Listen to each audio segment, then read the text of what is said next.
حدوتة النهاردة اسمها The Three Little Goats، الثلاث معزات الصغيرين.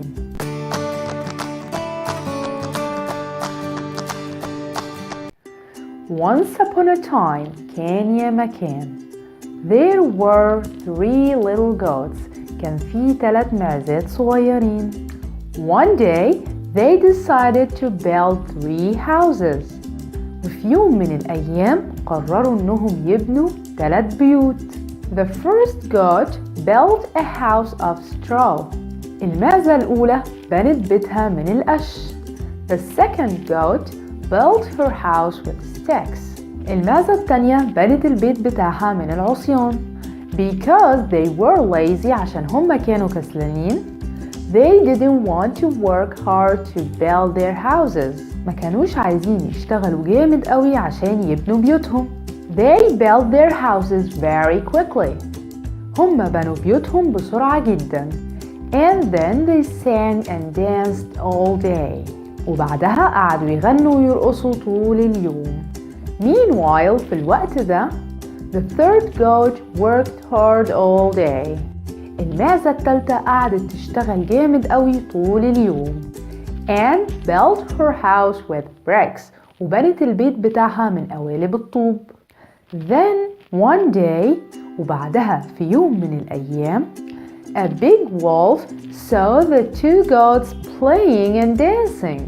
في ذئب كبير شاف المعزتين وهم قاعدين يلعبوا ويرقصوا. And then he thought، وبعدها بدأ يفكر what yummy meals they will make. المعزتين دول هيكونوا وجبة شهية جدا.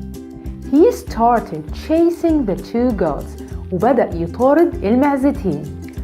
So they ran and hid in their houses. فبدأوا يجروا يستخبوا في البيوت بتاعتهم. The big wolf went to the first house and huffed and puffed. الذئب الكبير راح عند أول بيت وبدأ ينفخ فيه.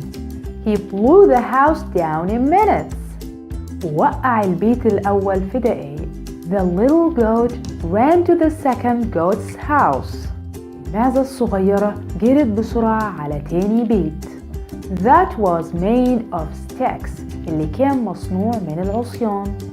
The big wolf came to the second house and huffed and puffed. الذئب الكبير راح عند تاني بيت وبدأ ينفخ فيه. And blew the house down in hardly any time. ووقع البيت بسرعة جدا.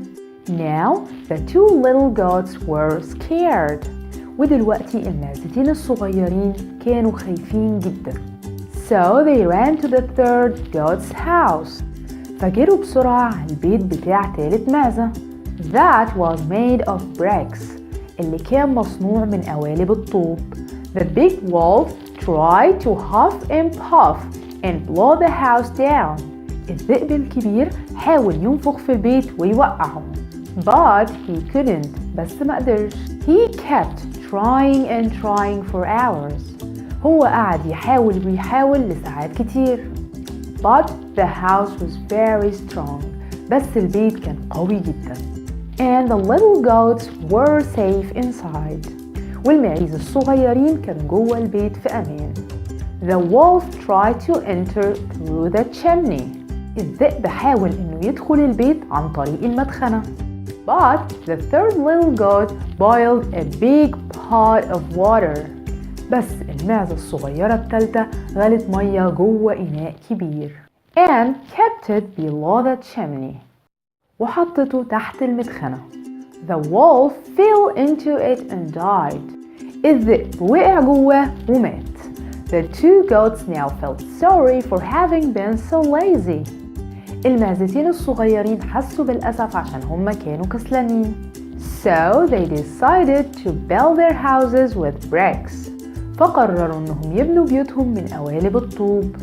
And lived happily ever after. وعاشوا بسعادة للأبد.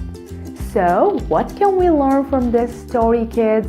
إيه اللي نقدر نتعلمه من الحدوتة دي؟ Don't be lazy and work hard. إننا ما نكونش كسلانين ونشتغل جامد قوي.